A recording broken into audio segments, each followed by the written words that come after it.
Bienvenidos a un nuevo ciclo de entrevistas, encuentros con distintos dirigentes, en este caso con intendentes de la provincia de Buenos Aires. Quiero agradecer al Instituto de Formación Política y Gestión Pública de la ciudad por darnos esta oportunidad de poder conocer un poquito más atrás del intendente, no solamente la función que tiene como el que atiende ese primer mostrador de la democracia de los vecinos, sino un poquito más atrás para conocer la persona. Y hoy nos acompaña el intendente de 3 de febrero, Diego Valenzuela. Diego, gracias por estar. No, un placer enorme, gracias por invitarme. Antes de arrancar, vamos a conocer un poquito más quién es Diego Valenzuela. Diego Valenzuela lleva 5 años como intendente de 3 de febrero. Fue reelecto en el año 2019 con más del 46% de los sufragios en una elección histórica para los intendentes de Juntos por el Cambio. Nació hace 50 años en Caseros, un barrio populoso del oeste del conurbano. Su pareja es la senadora provincial Daniela Reich y es papá de Lucio y Lola. Periodista e historiador de profesión, su prócer preferido es Manuel Belgrano, el creador de la bandera. Cuando era chico, soñaba con ser recolector de basura. Quizás por eso también abraza la gestión municipal. Andar en moto y correr son sus cables a tierra. El asado y la cerveza artesanal integran su menú perfecto. Fanático de Luna de Avellaneda, la película que recrea la historia de vecinos comunes que luchan por su club de barrio, recomienda leer Muerte y Vida de las Grandes Ciudades, de la divulgadora científica estadounidense James Jacobs. Hoy nos acompaña Diego Valenzuela. Para arrancar en este bloque me gustaría charlar un poco de tu infancia. Caseros, 2 hermanos, mamá, papá, contame un poco de esa vida. Bueno, sí, nacido en Caseros, en un barrio muy lindo que se llama Villa Pineral. Después, a los poquitos años, nos fuimos a Santos Lugares, que es el barrio que me adoptó y donde crecí, donde me formé, donde hice la escuela. Toda la escuela en la misma institución, desde jardín hasta que terminé el secundario. El Instituto Nuestra Señora de Lourdes, que además tiene una larga tradición porque está vinculado a la iglesia, que es uno de los centros de peregrinaje más importantes de la provincia, que tiene una gruta muy famosa. ¿Sos creyente? Sí, tengo fe, obviamente adecuada a los tiempos modernos. Me gusta eso. Teniendo en cuenta que bueno, hay cosas que a uno lo forman desde la cultura y también desde lo espiritual, y después hay situaciones que van cambiando con el tiempo y con la evolución de la sociedad. Tuve una infancia muy linda, muy de barrio, muy metropolitana, porque naturalmente vivir en el conurbano cercano, Santos Lugares está a pocas cuadras de la General Paz, enfrente está de Villa Devoto, pero también tenés a San Martín, a Morón, muchos centros urbanos cerca de otros municipios, te hace ser metropolitano, porque tenés un amigo en San Martín, después estudiaste en Capital, la salida, que a veces es en provincia y a veces era en Capital, así que mucha historia personal linda vinculada con el ferrocarril, claro. Mucho con el San Martín, con el Urquiza, yendo a un club en Morón, el Club Citas, un club que quiero mucho, donde empecé jugando de manera recreativa al fútbol y después terminé tomándomelo en serio. Cuando tenía 15 años me fui a probar a Vélez Sarsfield, entré y bueno, así que ahí terminé también en un club de la capital, uno de los grandes clubes de la Argentina, que es Vélez Sarsfield. Tengo una foto ahí que quiero que después recuperemos Cuando un poquito. quieras la mostramos. Pero bueno, ese es un poco el... Y recién hablaba del conurbano, después lo quiero recuperar un poquito, ¿no? Porque el conurbano tiene esto que por ahí no pasa en el interior, donde por ahí entre una ciudad y la otra hay una ruta. Acá tenemos una vereda, una calle, ¿no? Por ahí es la vereda de enfrente es un municipio, la vereda de este lado es otro municipio. Las problemáticas son iguales, son parecidas, y por eso está bueno esto de pensar, y yo creo que con la pandemia empezamos a pensar en el AMBA, ¿no? Sí, el AMBA es un término primero del INDEC, o geográfico o jurisdiccional, pero a veces no se corresponde con la realidad de los vecinos. Claro. Los que viven en un distrito, lo que vos planteabas recién, no piensan que viven de un lado y llevan a los chicos a una escuela del otro. Una vereda, una calle que divide, pero no divide, une. Hay una ciudadanía metropolitana. Estamos en una gran ciudad, una gran metrópolis, que es la Gran Buenos Aires, en la cual hay un centro o un eje central de 3 millones de habitantes, que es la capital, pero todo el conurbano es parte de la misma ciudad. Y nosotros vivimos de esa manera y por eso es tan importante que la gestión pública se adecue a cómo viven los vecinos, ¿no? Yendo y viniendo y sin límites o sin fronteras. De hecho, yo creo que la General Paz, como emblema de lo porteño y lo bonaerense, también es una línea que hay que borrar. La General Paz tiene que ser más parecida a la 9 de Julio, que es un eje de circulación que une, que ser un límite puntualmente. Si bien es una barrera urbana, es un lugar que nos conecta y que une a los porteños y a los bonaerenses. Seguro. Te llevo un poquito más atrás y vuelvo al comienzo. Hablábamos de tu infancia. Adoptaste dos carreras que tienen algún parecido, yo lo pensaba ayer, algún parecido a la política, ¿no? Porque son de servicio público. Sí. Digo, el hecho de ser periodista, el hecho de ser historiador. Contame un poco cómo fue esa elección. Bueno, justamente cuando viene ese momento vocacional, que tenés 16, 17, 18 años, no tenía muy claro qué estudiar. Sí tenía en mi familia a un periodista, a mi padre, y también a un mundo vinculado con la comunicación. De hecho, hoy está en mi familia todavía, porque mis dos hermanos, Pablo y Hernán, son titulares de una productora que hace tele, que hace publicidad. Ellos hacen el programa Resto del Mundo, por ejemplo, que hoy lo conduce Emilia Tías, antes fue Iván de Pineda. Así que eso estaba en mi casa, con lo cual siempre me interesó el periodismo. Pero no sabía qué estudiar para ser periodista, porque en mi época, yo tengo 50 recién cumplidos, no había carreras de periodismo como hay hoy.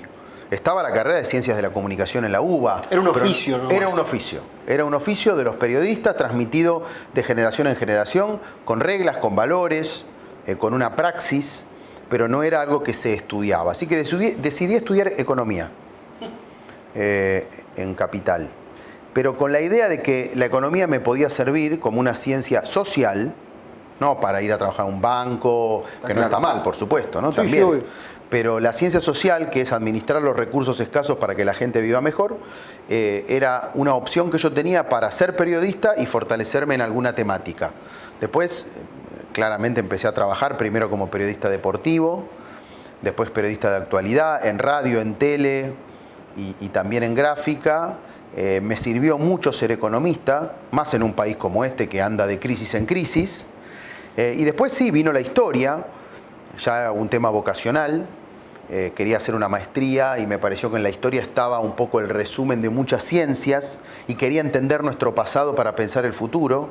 Así que claramente en las elecciones que hice de lo que estudié y en lo que trabajé, siempre hubo una mirada social. Pienso ahora que cuando vos elegís ser periodista, y que tiene esto obviamente que ver con un servicio público, ¿no? Con contarle a la gente lo que pasa, con mostrar realidades, con meterse en la casa de las familias, ¿no? y entretener también.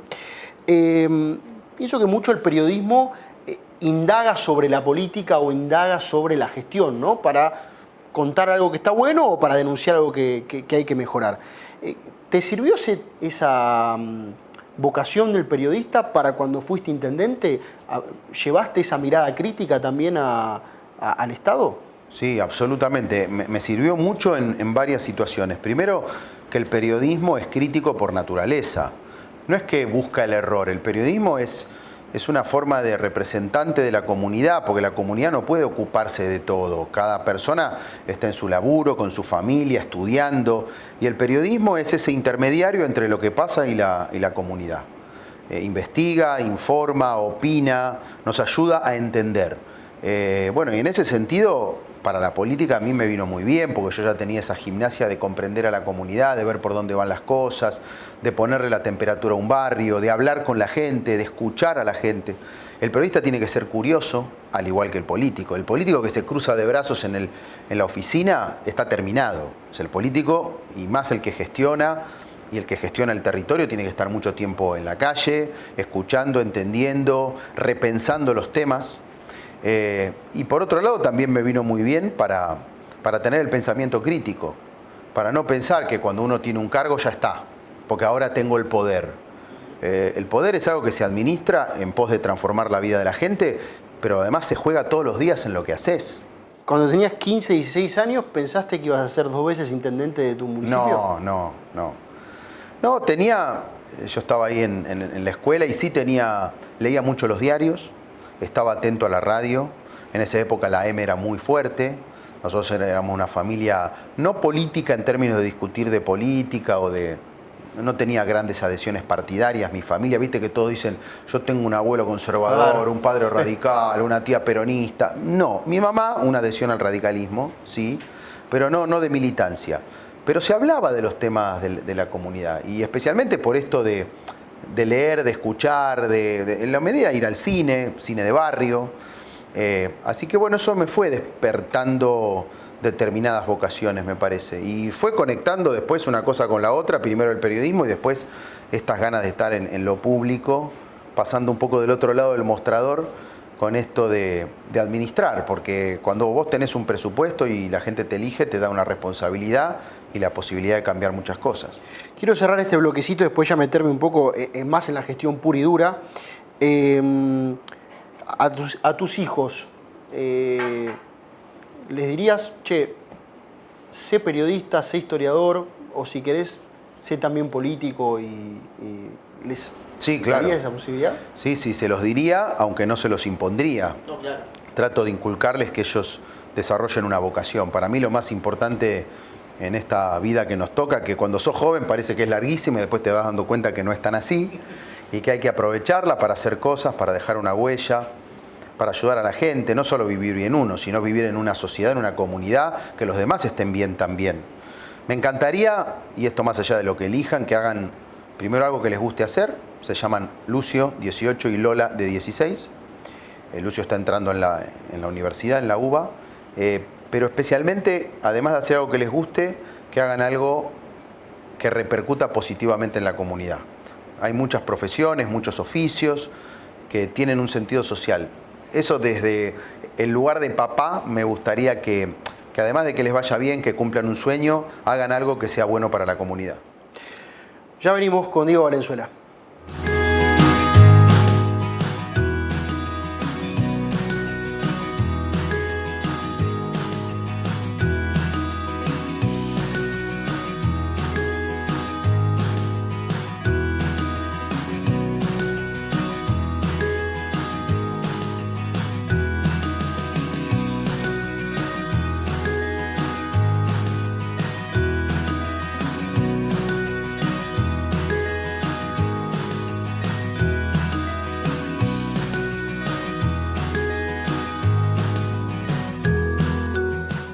Estamos compartiendo esta charla con el intendente de 3 de febrero, Diego Valenzuela. Quiero meterme un poquito en la gestión.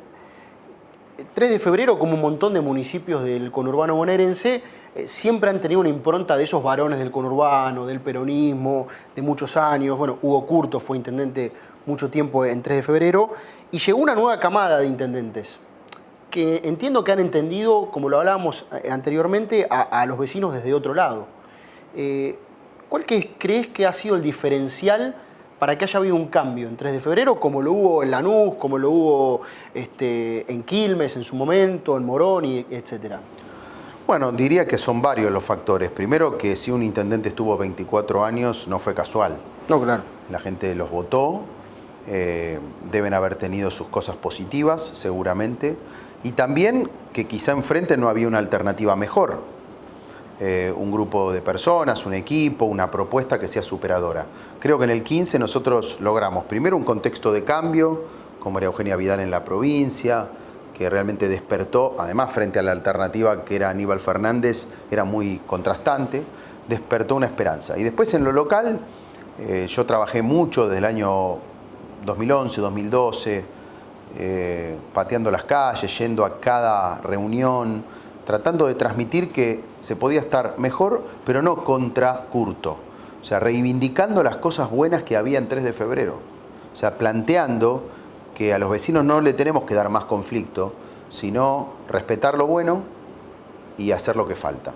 Y creo que la gente comprendió ese mensaje, que era algo que venía a mejorar las cosas de lo que había. Y nos acompañaron muchos que probablemente antes habían votado al justicialismo en 3 de febrero.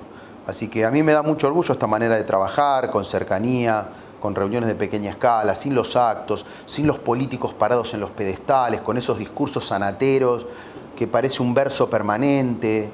Y claramente me parece que el cambio fue posible y se reafirmó en el 19 en base a una gestión. A nadie lo votan y lo reeligen si no hay una gestión que te respalde, si no hay cambios concretos, positivos en los barrios que la gente valore. Mucho se habla del rol del intendente. Y esto ha cambiado a lo largo del tiempo y sigue cambiando. Y te he escuchado en varias oportunidades y en los últimos días hablar mucho de la autonomía municipal, ¿no?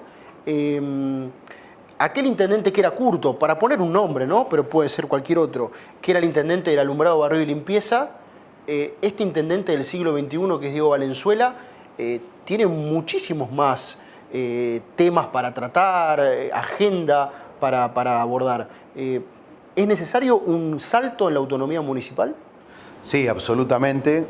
Primero porque en la provincia tenemos una situación frágil, injusta, inconstitucional. La Constitución nos da autonomía, artículo 123 de la Constitución Nacional, a los municipios, pero la Constitución provincial todavía no lo ha consagrado. Entonces tenemos muchas funciones de facto, pero no legalmente. No tenemos las facultades y los recursos acordes a lo que está pasando en el mundo. Hoy, como vos decías, el gobierno local es el gran protagonista de la gestión pública. Ya no es como era antes el intendente ABL que pinta un cordón, pone una luz. Hoy las intendencias son gobiernos complejos que se ocupan del desarrollo económico, de las políticas de género, que se ocupan de ayudar en la infraestructura básica, en la educación, por más que las escuelas sean de provincia. Nosotros fuimos los que promovimos la vuelta a clases con protocolo, claro, desde la provincia, diciendo, che, se puede, armamos este protocolo, interpretando a los jóvenes. Así que hay un montón de áreas que hoy no escapan al ámbito municipal. Así que creo que hay que ir por la autonomía, como la tiene Córdoba. Creo también que los bonaerenses tenemos que repensar y fortalecer nuestra identidad. Probablemente tengamos que votar en una fecha separada de la nacional. A eso quería entrar, porque justamente esto que pasa, ¿no? Que el vecino de 3 de febrero se siente de 3 de febrero, de Caseros, de Villa Bosch y demás, pero no se siente bonaerense, se siente argentino o de 3 de febrero. Eso que pasa en el medio con la provincia de Buenos Aires, ese limbo que hay ahí, tiene que ver también con el hecho de que por ahí los temas de la provincia no se discutan. Sí. Sí, ese es uno de los factores principales, porque cuando vos vas a una elección en la provincia, primero las candidaturas se arman desde lo nacional, pensando en una ficha, como si la provincia fuera una ficha de un tablero. La provincia es una provincia, y la más grande del país, la más pujante, es California, para Estados Unidos. Claro. Entonces digo, no podemos ser solamente en una ficha en un tablero, no se puede usar solamente a la provincia por su peso electoral, para poner o sacar un presidente. En ese sentido creo que tenemos que evolucionar, trabajar mucho mejor nuestra identidad. Como vos decís, en general la gente cuando le preguntás vos de dónde sos, o te dice argentino, o te dice del barrio donde vive. En algunos casos puede ser el municipio. Tenemos que fortalecer eso, que es complejo, porque la provincia es muy vasta y muy diversa. Va de Tapalqué a La Ferrere, en Matanza, de La Ferrere a San Nicolás, de San Nicolás a Pinamar, de Pinamar a Villegas y de Villegas a Villa Bosch. Claro, claro. Y todo es muy distinto, pero tenemos que hacer ese intento de discutir nuestros temas en un momento aparte. Sería bueno al votar no estar hablando de la inflación o de Venezuela. Está muy bien hablar de esos temas también cuando discutamos lo nacional. Así que yo creo que sería un buen paso, lo mismo que tener la boleta única, para quitar del medio, desterrar esa mala práctica de las listas sábana y poder darle el poder al ciudadano y a la ciudadana que vote por categorías, que diga, este intendente me gusta, pero si no me gusta el candidato a presidente del partido del intendente, voto a otro. ¿Cuál es el problema que le demos la libertad de elegir a la gente? Y sí, yo tengo una misión, más allá de lo obvio que es que 3 de febrero esté mejor, y nos quedan 3 años de gestión, es contribuir para que la provincia de Buenos Aires se ponga de pie. Hoy yo la veo siempre trastabillando y eso lo tenemos que hacer entre todos, no solo un partido político. Te hago 2 preguntas respecto de eso. Perteneces al conurbano, el conurbano tiene deudas sociales históricas que un poco también tienen que ver con su conformación. Y te sumo esta pregunta, ¿cómo ves este conurbano? ¿Cómo podemos hacer para que sea viable? Y por otro lado te sumo esto que contabas antes, ¿no? Esta provincia que está partida en 3, el conurbano, o sea, la zona urbana, lo marítimo, lo agrario. ¿Es viable una provincia que se gobierna desde La Plata solamente? Yo creo que la fórmula para gobernar la provincia, siempre tenés que tener el gobierno en un lugar y lo pongas donde lo pongas, te va a quedar lejos la otra punta. Con lo cual creo que lo importante es tener una gran presencia de los 135 municipios en la agenda pública provincial y alguna forma de regionalización. Tipo delegaciones, sí, donde vos así. puedas plasmar esto que vos decís, que hay toda una agenda que tienen los municipios costeros, también por su actividad turística y productiva, Claro. que hay una agenda diferente en el conurbano con la PYME. El otro día estuvimos con Julio Garro en San Antonio de Areco, que es campo, pero está a 100 kilómetros de la capital, y también trabaja mucho el turismo de los que vienen a la capital y quieren tener una experiencia de campo cerca. Pero después tenemos la provincia profunda, muy agropecuaria, y tenemos el norte industrial portuario como Zárate, Campana. Así que creo que hay que armar alguna forma de regionalización. Esto no es en contra de La Plata. Pero no tiene que ver con una división de la provincia. No, Digo, en principio ¿hubo algún no. proyecto alguna época? Hay, y son ideas sensatas, hay que estudiarlas, Claro. pero me parece que por el lado de la regionalización lo podemos lograr. O sea, regionalización con autonomías municipales. Sí estoy seguro que vos no podés manejar con el joystick desde La Plata esta diversidad. Ningún vecino de un barrio, el que sea, por poner algo, Loma Hermosa, cuando ve un pozo dice voy a ver al ministro de Transportes de la Nación, o cuando tiene un hecho de inseguridad dice me agarro el auto y voy a La Plata a verlo a Berni. Todos van a la intendencia, entonces hay que fortalecer el trabajo entre la provincia, las 135 intendencias, por supuesto con Nación, pero además dando cuenta de esa complejidad hermosa que tiene la provincia de Buenos Aires. Me voy a las últimas dos de esta etapa, después ya quiero entrar en algo más divertido, es un ping-pong final. ¿Cómo no? Sos un intendente joven, además se te ve joven inclusive en el discurso, en la forma de vincularte. ¿Cómo ves esta generación Z, estos pibes que van de los 15 años a los 25, que tienen una agenda totalmente distinta a la agenda que tiene la generación siguiente, subsiguiente? Ni siquiera estamos hablando de los adultos mayores. ¿Y es viable que esa generación Z se acerque a las políticas públicas de un municipio, por ejemplo? Sí, es viable y es necesario, porque tienen mucho para dar, porque desde los 16 años votan, les tenemos que dar voz, pero a la manera de ellos, no a la nuestra. Claro. Lo que nos pasa a veces es que los queremos encasillar en las categorías nuestras. Entonces decimos, no, hagamos un taller para jóvenes de cultura.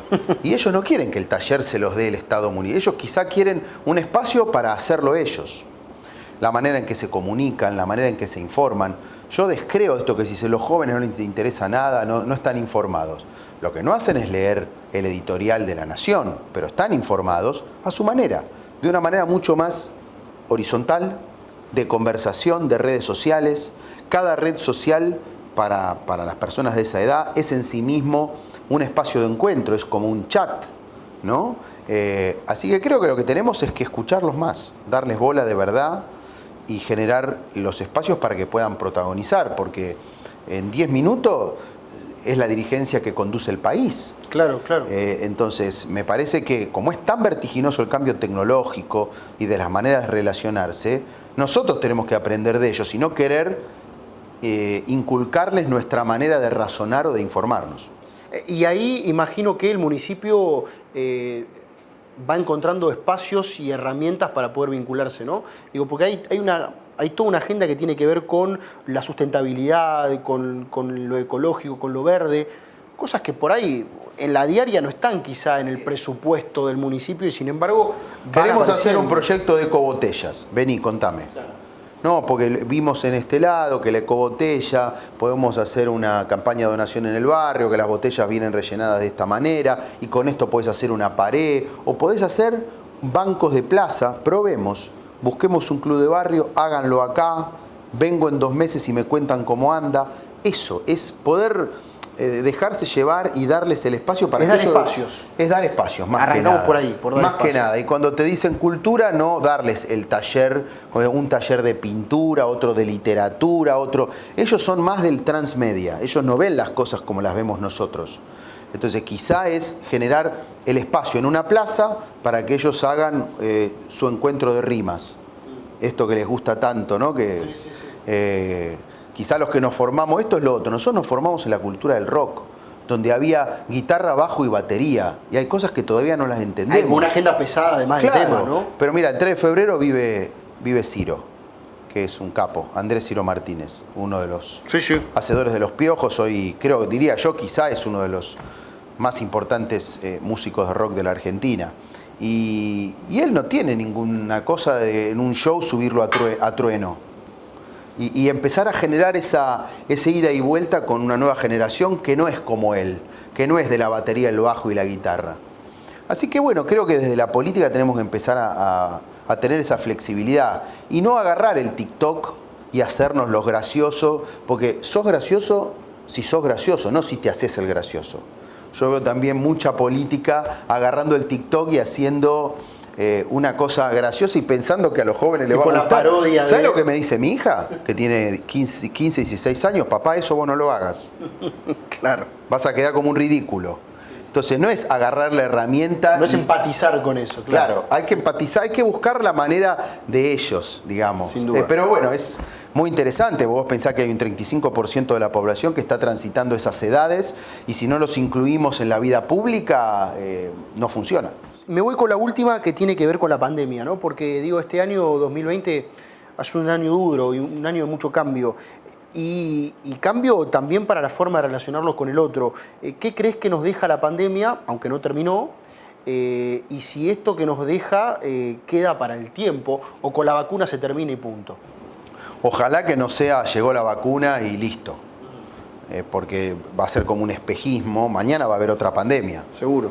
Entonces creo que nos deja muchas cosas. Primero, a mí me deja en lo político que funcionó y funciona todavía un sistema de cooperación que da cuenta de una diversidad política partidaria, que se puede trabajar en conjunto, siendo de partidos políticos diferentes y cruzando la grieta. Trabajamos bien con el presidente, también con el gobernador, pero más con el presidente. Si bien también tengo críticas, para mí se estiró mucho el tema de la cuarentena estricta, esto del martillo y la danza, se le dio más bola al martillo que a la danza, que es convivir con el virus, y se pensó que la única manera era cerrar todo.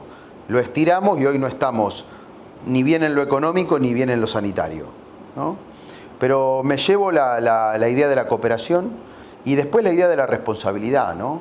Que en una pandemia, como en cualquier situación que nos excede para las que no nos preparamos, el Estado solo no puede. O sea, todavía hoy yo veo situaciones que llaman a la reflexión y que requerirían de mucho más compromiso de todos, ¿no? ¿Cómo salimos de esto? Con responsabilidad social, no con control estricto. No podemos poner un policía al lado de cada ciudadano o ciudadana. Creo que fue un buen planteo el que se hizo desde muchos de nuestros municipios, el que hizo Horacio Rodríguez Larreta en la ciudad, de apostar por la gente, por la comunidad, de decir, y bueno, volvamos al deporte, de a poco, los deportes que no tienen contacto, los deportes individuales y la gastronomía que puede volver en las veredas, al aire libre, y fuimos evolucionando a un punto donde se fueron abriendo actividades, bajando los casos. Así que hoy no hay que sentarse a esperar la vacuna, hay que seguir así, con mucho protocolo y responsabilidad, y me parece que ahí hay, ojalá, un mensaje y una lección para la comunidad, que es que juntos es mejor. Te cierro con esto. Uno cuando por ahí, si ha tenido la suerte de viajar afuera, vos como historiador, además seguramente lo habrás visto o lo habrás escuchado, los chinos usan el barbijo casi como un método de protección de siempre, independientemente del coronavirus. ¿Podrán quedar ese tipo de aprendizajes de higienizarse las manos todo el tiempo, usar algún tipo de protección como tapaboca, la distancia social?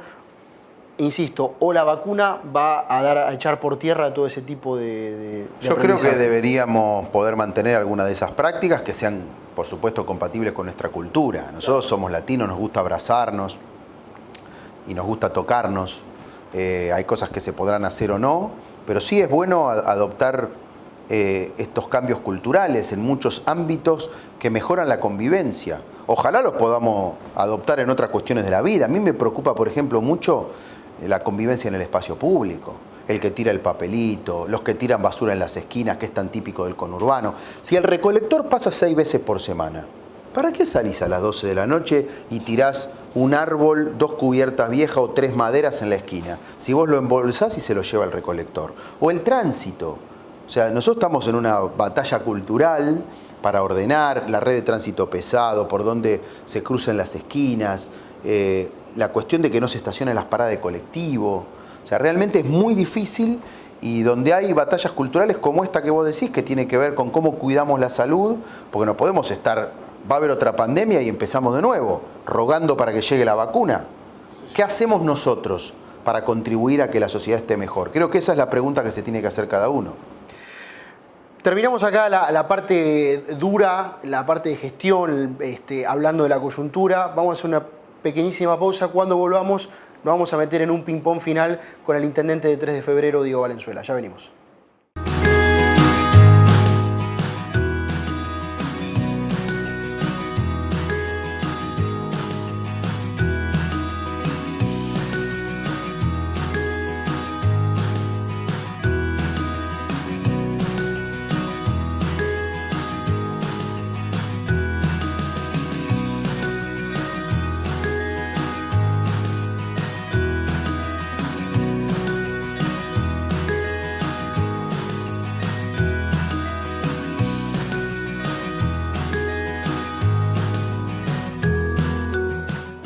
Gracias al intendente Diego Valenzuela que nos acompaña. Estamos ya en el final, no le vamos a robar más tiempo. Los oyentes que se están escuchando, yo se las cuento. Acá hay un equipo de fútbol, toda gente muy jovencita, y por ahí aparece, obviamente está la B de Vélez, y está el intendente Diego Valenzuela. Contanos un poquito de esta foto. Qué lindo recuerdo. Bueno, eso es la categoría 1970 de Vélez Arfiel, 9ª división. Ajá. Ahí me ves que yo estoy con el buzo de suplente. Tuve el orgullo de ser suplente. Mirá lo que te digo, ¿eh? Bien. Comí banco todo el año, pero el titular en mi puesto era Diego el Cholo Simeone. Ni más ni menos. ¿Cómo fue esa relación con Simeone? Muy linda, muy linda. Él era un líder. Yo cuando llegué, el equipo ya estaba armado y era igual que como es hoy como técnico, como fue como jugador. Claramente un líder, un tipo muy metedor. ¿Tenés una relación con él personal? Después, de vez en cuando nos hemos chateado. Alguna vez pude ir a España con mi hijo y fui a ver un partido al Vicente Calderón Viejo. Claro. Hay un chat de los jugadores del 70, que de hecho lo lleva Tito Pompey, que está también ahí en esa foto. Qué bueno. Así que muy lindo recuerdo. Digamos, tener al Cholo en mi puesto me fue frustrando de tanto comer banco, así que terminé estudiando y terminé intendente. ¿Pero despuntás servicio cada tanto jugando de volante central? Sí, hoy menos porque el fútbol es una cosa tan linda, pero requiere de una práctica bastante permanente. Para todo, para lo físico, para la técnica, así que si no lo haces habitualmente, yo creo que no lo disfrutás tanto. Así que hoy estoy más en otro tipo de actividades deportivas como correr, que me encanta. Cuando fuiste periodista deportivo en ese comienzo, ¿también ocupabas del fútbol o polideportivo? No, empecé más con automovilismo, que es algo que me encanta lo que es el deporte en sí mismo, ese desafío de la velocidad, de la técnica. Desde el turismo carretera, que tiene además tanta historia bonaerense, ¿no? Con los semipermanentes, claro. Toda la movida que se arma en los pueblos, con el asado, con los mecánicos. Es el acontecimiento. En muchos casos. El acontecimiento, así es. Y después sí hice periodismo general, hice fútbol, hice otras disciplinas, pero especialmente automovilismo. Vamos con estas preguntas para que me respondas o con una palabra o con una frase. Dale. ¿Qué te gustaría que tu municipio tenga que hoy no lo tiene? Un espacio público de mucha calidad donde se pueda compartir. Esto significa limpieza, iluminación, calles arregladas, plazas en buen estado, porque creo que el espacio público es lo que nos hace comunidad. ¿Un aroma de tu barrio? Un aroma. Y el aroma del barrio para mí es el aroma de los vecinos. El aroma que sale de las casas es esa cuestión de cercanía que te produce el barrio, el árbol, la canchita, ese micromundo que es un barrio con los comerciantes, No sé si todo esto que digo tiene un aroma muy definido. No soy de un lugar que tenga muchas fábricas, por ejemplo. El distrito sí, pero no mi barrio. Claro, claro. Así que no hay un aroma claramente predominante, pero te diría esa sensación que te da el conocerse. No hay nada como el barrio. Y lo que hoy veo es que en todo el mundo el barrio, o sea, la cercanía, es lo que está como tendencia. Sí, claro. ¿Un restaurante o lugar emblemático del barrio? Bueno, sí. Hoy te diría, en mi barrio hay una pizzería que me animo a decir que es la mejor del Gran Buenos Aires. Muy bien. Santa Lucía. Ok. Vos entrás, porque está muy cerca de Devoto, de Capital, dice la mitología que era donde compraba pizza Maradona cuando vivía en Devoto. Y vos entrás y hay un altar de Maradona de la época del Napoli. La mejor fugaceta del país está ahí, en Caseros, en la avenida San Martín, se llama Santa Lucía. Bueno, hay que ir, no nos queda otra.